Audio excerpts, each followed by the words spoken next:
Hello everyone, আমি আয়শা। আমার নতুন আরও একটা ভিডিওতে আপনাদের সবাইকে এত ভালোবাসা ও শুভেচ্ছা।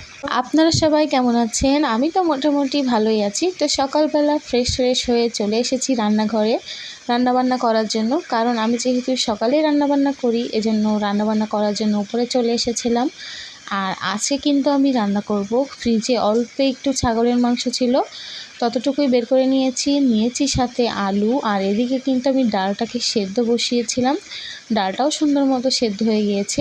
আর এখন এটা থেকে আমি সুন্দর মতো পা দিয়ে ঘুটনা দিয়ে কিন্তু ঘুটে নিব। আজকে আমি সকালবেলা ভেবেছিলাম যে এটাকে আমি যদি নিরামিষ রান্না করি তাহলে কেমন হয়, কিন্তু ভাবলাম যে না, আপনাদের ভাইয়া কাল রাত থেকে জ্বর ছিল, সে ডাল বা নিরামিষ জাতীয় কোনো খাবারই খেতে পারবে না। এজন্য তার জন্য ফ্রিজ থেকে অল্প একটু গোশ বের করে আলু দিয়ে ঝোল করে রান্না করলাম। আর ঝালটা কিন্তু আমি একটু বেশিই দিয়েছিলাম, যাতে তার মুখে একটু ভালো লাগে এজন্য। তো সাতক্ষীরাতে প্রতিদিনই কিন্তু বৃষ্টি হচ্ছে, কিন্তু আজকে একেবারে অনবরত বৃষ্টি ছিল। সেই সাথে ছিল খাসির মাংসের ঝোল, যেটা সকালবেলা খেতে এবং দুপুরবেলা গরম ভাতের সাথে খেতে আমার ভীষণই ভালো লেগেছিল।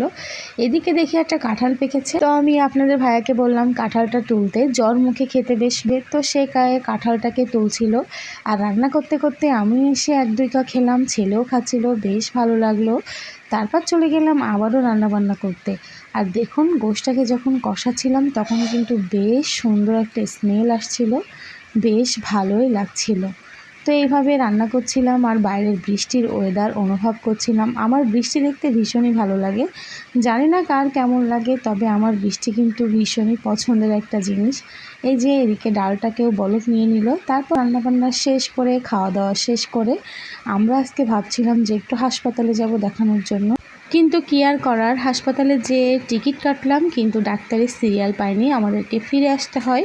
তো আজকের ভিডিওটা এই পর্যন্ত। সবাই ভালো থাকবে, সুস্থ থাকবে।